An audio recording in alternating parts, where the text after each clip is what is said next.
നടിയെ ആക്രമിച്ച കേസിൽ ഹൈക്കോടതിയിൽ അപ്പീൽ നൽകാൻ സ്പെഷ്യൽ പബ്ലിക് പ്രോസിക്യൂട്ടറുടെ നിയമോപദേശം. ദിലീപ് അടക്കമുള്ള പ്രതികൾക്കെതിരെ നിർണായക തെളിവുകൾ ഉണ്ടായിട്ടും വിചാരണ കോടതി പരിഗണിച്ചില്ല. ശിക്ഷിക്കപ്പെട്ട പ്രതികൾക്ക് നൽകിയത് പരമാവധി കുറഞ്ഞ ശിക്ഷയെന്നും നിയമോപദേശത്തിൽ പറയുന്നു. അഹമ്മദ് മുജ്തബ വിവരങ്ങൾ നൽകാനായി ചേരുന്നുണ്ട്. മുജ്തബ, ഇതിപ്പോൾ അപ്പീൽ നൽകാമെന്നുള്ളൊരു നിയമോപദേശമാണ് നൽകിയിരിക്കുന്നത്. വിശദാംശങ്ങൾ എങ്ങനെ? അമൃത, ഈ കേസിൽ തുടക്കം മുതൽ തന്നെ പ്രോസിക്യൂഷൻ പറഞ്ഞിരിക്കുന്ന കാര്യങ്ങൾ തന്നെയാണ് സർക്കാരിലേക്ക് വീണ്ടും ഒരു ഉപദേശം അല്ലെങ്കിൽ ലീഗൽ സ്കോപ്പ് എന്നുള്ള നിലയ്ക്ക് നൽകിയിരിക്കുന്നത്.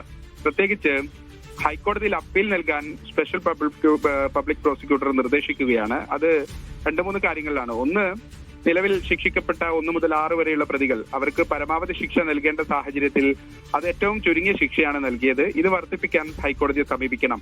രണ്ടാമത്തെ ഒരു കാര്യം, ദിലീപ് ഉൾപ്പെടെയുള്ള പ്രതികളെ വെറുതെ വിട്ട നടപടി അത് അങ്ങേയറ്റം അപലപനീയമാണ്. അതുകൊണ്ട് ആ വിഷയത്തിലും ദിലീപ് ഉൾപ്പെടെയുള്ള ആളുകളെ ശിക്ഷിക്കാനും അപ്പീൽ നൽകണം എന്നതാണ് 2 കാര്യങ്ങളാണ് പറയുന്നത്. അതിന് ഉപോത്പലകമായി ചില കാര്യങ്ങൾ കൂടി പറഞ്ഞു വെക്കുന്നുണ്ട്. പ്രത്യേകിച്ച് ഈ വെറുതെ വിട്ട പ്രതികൾക്കെതിരെയുള്ള നിർണായക തെളിവുകൾ വിചാരണ കോടതി തള്ളി. അതിനകത്ത് ഗൂഢാലോചന ഉൾപ്പെടെ തെളിയിക്കുന്ന നിരവധി തെളിവുകൾ, പ്രത്യേകിച്ച് 1-ാം പ്രതി പൾസർ സുനിക്ക് പണം നൽകിയത് ഉൾപ്പെടെയുള്ള കാര്യങ്ങൾ തെളിവ് സഹിതം കോടതിയെ ബോധ്യപ്പെടുത്തുകയാണ്. പക്ഷെ അത്തരത്തിലുള്ള ഒരു നടപടികളിലേക്കും കോടതി പോയിട്ടില്ല.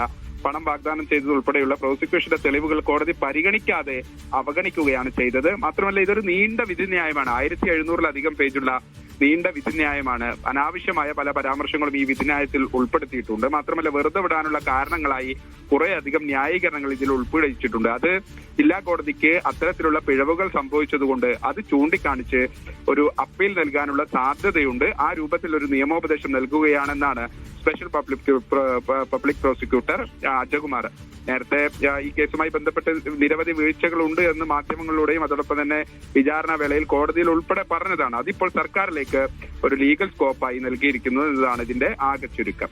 അമൃത. ശരി, അഹമ്മദ് മുജ്തബയാണ് വിവരങ്ങൾ നൽകിയത്.